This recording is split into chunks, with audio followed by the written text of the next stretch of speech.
Salut tout le monde, de retour pour une nouvelle vidéo. Cette fois-ci, on va parler de l'émulateur Dreamcast, à savoir Raycast, parce qu'effectivement, vous êtes nombreux souvent quand vous me prenez des configurations à galérer un petit peu pour paramétrer Raycast, enfin surtout pour lui donner le chemin vers le BIOS. Donc je vais vous montrer, on va repartir de zéro, j'ai viré l'appli, on va tout réinstaller, je vais vous montrer comment ça fonctionne. Donc déjà, la tradition, c'est bonne année à tous, hein, voilà, ça y est, 2017. Je vous souhaite à tous donc une très bonne année et bien sûr le meilleur pour 2017. Donc je vais vous montrer comment ça fonctionne. Alors la première chose qu'il faut savoir, c'est que l'interface de Raycast n'est pas forcément pensée pour une box Android, mais plutôt pour des tablettes au départ ou des téléphones. Donc il y a certaines actions qui se font très facilement sur la tablette puisque en tactile, voilà, on peut cliquer où on veut. Donc quand vous allez vouloir installer Raycast sur votre Shield Android TV, il va falloir que vous branchiez soit une souris en USB parce que ça va être utile, sinon on ne peut pas accéder à tous les menus. Ou alors, moi par exemple, j'ai un mini clavier avec trackpad intégré. Donc voilà, c'est indispensable, sinon on ne pourra pas donner le chemin vers les BIOS. D'ailleurs, ça me fait penser qu'ils vont sortir une Shield TV 2 a priori. Ça serait vraiment bien de leur part qu'ils intègrent sur la manette un petit trackpad ou un truc dans le genre style PS4. Ça pourrait être bien pratique. Enfin, ça, c'est une autre histoire. Donc, on va commencer vraiment depuis le départ. Donc, je vais réinstaller l'appli. Voilà, on va la chercher sur mon disque dur. Voilà, donc là, je vais montrer effectivement comment ça fonctionne directement, notamment pour ceux qui prennent des configurations où il faut aller le chercher. Donc, moi, voilà, l'APK. Alors, en fait, vous voyez, j'ai plusieurs APK Raycast parce que j'ai testé juste avant les derniers builds qui sont sortis. Il y en a un qui est sorti au mois de décembre, c'est celui-ci. Ça fonctionne, mais j'ai pas encore creusé, j'ai pas vraiment vu de différence. J'avais même l'impression que certains jeux ramaient un peu plus. J'ai surtout essayé parce que je voulais essayer de lancer Sega Rally 2, que j'aimerais bien qu'il tourne, mais bon, il tourne pas ni sur les anciennes versions de Raycast, ni sur les dernières. À chaque fois, j'ai un message d'erreur, donc dommage. Peut-être que j'ai l'impression qu'il continue quand même un petit peu à le développer.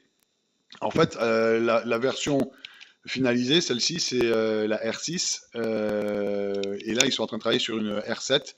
Mais ils sont encore en mode debug. Donc, pour l'instant, ça fonctionne, hein, mais j'ai pas vu forcément d'amélioration. Donc, on va repartir sur la version que moi, je fournis avec mes configurations. Voilà, pour bien vous montrer comment ça fonctionne. Donc, on va tout simplement, depuis S Explorer, lancer l'installation. Voilà, tout simplement. On installe. Voilà, et donc on va ouvrir Raycast. Donc là, vous arrivez, vous voyez en bas, vous avez un message qui dit veuillez configurer le répertoire racine. Donc en fait, ce qu'ils entendent par là sur Raycast, c'est tout simplement aller donner le chemin des BIOS. Donc, vous voyez, c'est déjà ici. Vous allez pouvoir effectivement, là, pour l'instant, avec la manette, sélectionner le dossier. Alors, il faut lui donner le chemin. Donc, par défaut, il met ça, mais c'est pas le bon. On ne veut pas sélectionner ce dossier. Il faut cliquer sur le dernier item pour aller tout simplement chercher le BIOS qui se trouve, moi, quand je fournis les configurations, par exemple, il est dans le dossier Hyperspin.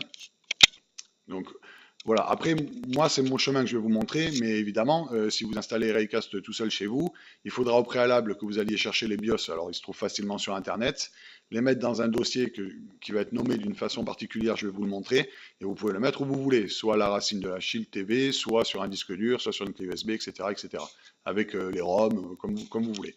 Donc moi, voilà, ça c'est le nom de mon disque dur, donc bon, il peut être différent bien sûr chez vous, mais en général, c'est une grande suite de chiffres et de lettres, comme ça, si c'est un disque dur que vous avez branché sur un port USB de la Shield. Donc on va cliquer et on va lui donner le chemin. Donc chez moi, c'est dans le dossier Hyperspin. Emulator, on va aller chercher la Dreamcast.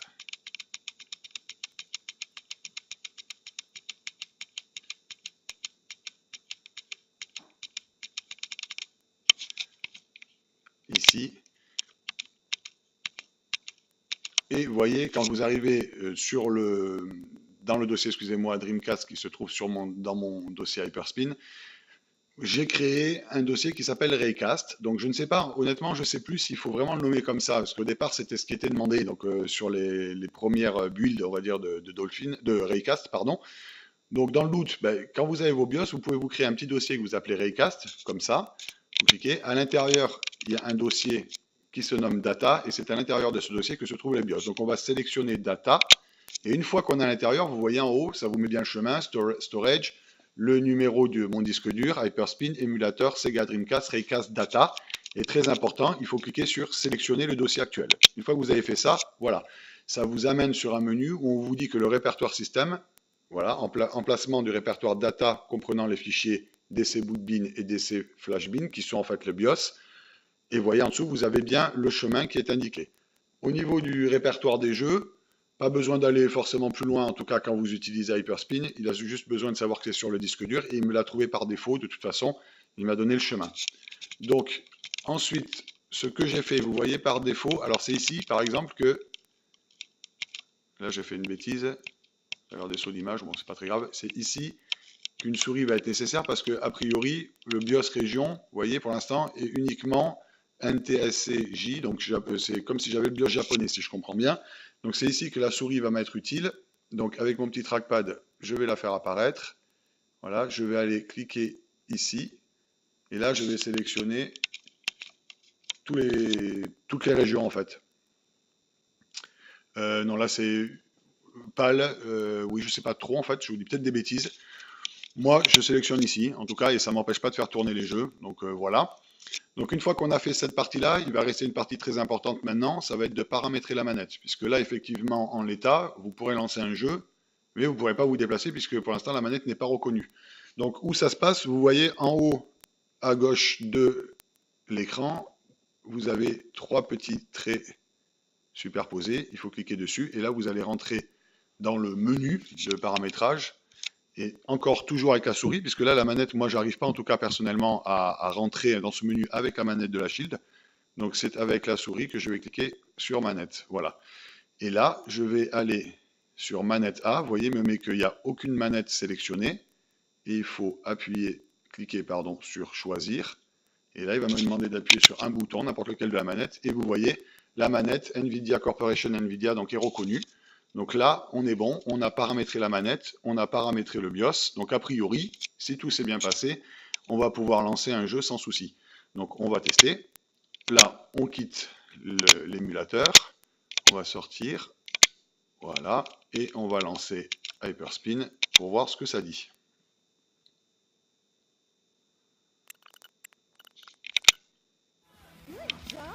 Donc là, comme j'ai fait des tests, je suis déjà sur la Dream. Voilà, on va tester. Alors je sais pas, il faudrait que je vois, je les ai pas encore tous testés. Oui, je crois que Virtua Tennis fonctionne par exemple, il n'y a pas de souci, on va le tester. Voilà, on va lancer. Donc là, ça se lance. Normalement, si le chemin n'est pas le bon au niveau du BIOS, c'est au moment où vous allez vouloir lancer un jeu que vous aurez un message ici d'erreur. Mais là, pas de souci, il a reconnu puisqu'on arrive, on va dire, sur le menu de la Dreamcast. Donc l'émulateur, malheureusement, ne permet pas, en tout cas à ma connaissance, de zapper cette partie-là. C'est-à-dire qu'à chaque fois que vous lancez un jeu, vous arrivez ici. Bon, vous n'êtes pas obligé de resélectionner la date. Il suffit juste de cliquer voilà, en se déplaçant sur sélection afin de passer ce menu. Et là, le jeu va se lancer. Voilà, a priori, pas de souci. On va passer en 60 Hz.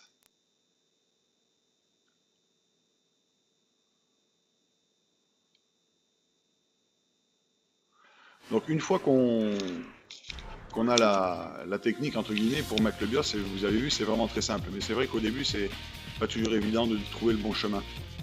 Donc on va faire un match d'exhibition pour voir si ça fonctionne. Voilà, on s'en fiche. Allez. On va se la jouer à domicile. Enfin, je suis pas sur Paris, mais en France. Je suis sur Bordeaux, donc pas de grand tournoi de tennis à Bordeaux. Hein. Bon, et bien ça fonctionne, la manette est reconnue, pas de souci. Bon, je viens de me prendre un gros vent, mais voilà, ça c'est du service. Donc vous voyez, rien de très compliqué. Pour quitter, il suffit d'appuyer sur la petite touche retour hein, de la manette, la petite flèche, et là vous sélectionnez Quitte ému, et pas de souci, on revient sur la wheel de sélection d'Hyperspeed. Donc voilà, c'était juste une petite vidéo rapide pour vous montrer comment on donne le chemin facilement vers le BIOS pour la Dreamcast. Voilà, de toute façon, je continuerai à faire d'autres vidéos sur d'autres émulateurs au fur et à mesure. Donc là, on a vu déjà, j'ai fait RetroArch, qui est une petite usine à gaz. On a fait la Dolphin, pardon, et donc la Recast aujourd'hui. Voilà, je vous remercie pour ceux qui ont suivi la vidéo et je vous dis à bientôt. Au revoir.